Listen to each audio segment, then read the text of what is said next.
Matilda. Matilda, tabihan mo nga kami ng anak mo. Na ba inaalala mo pa?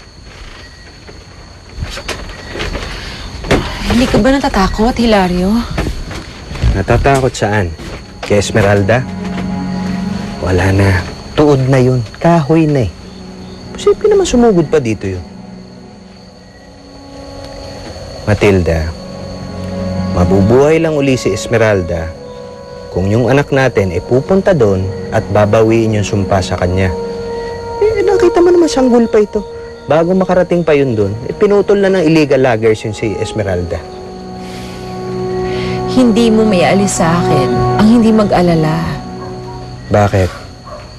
Akala mo ba papayag akong may manakit sa inyo?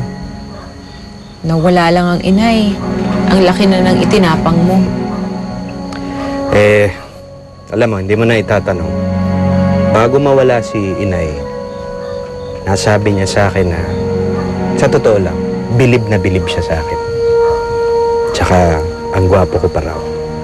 Dinagdag ko na lang yun. Ka na mag-alala.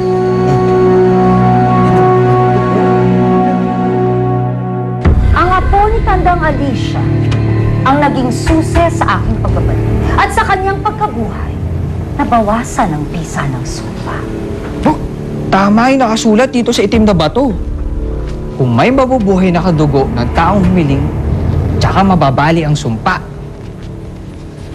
Bakit hindi pa rin nagbabago ang itsura namin? Bakit ganito pa rin kami?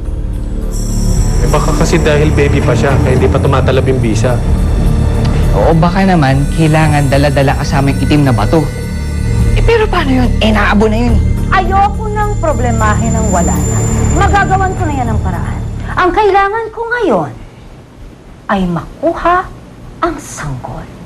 Kunin niyo siya. Ngayon na? Ayaw niyong kumilos! Kukunin na. Sandali! Mabuti pang kunin niyo na rin ang baul ni Tandang Alicia. Kilala ko ang matandang. Sigurado akong may naiiwan siyang mabibisang gamot na makakalimutan. Bili! Opo, ito na.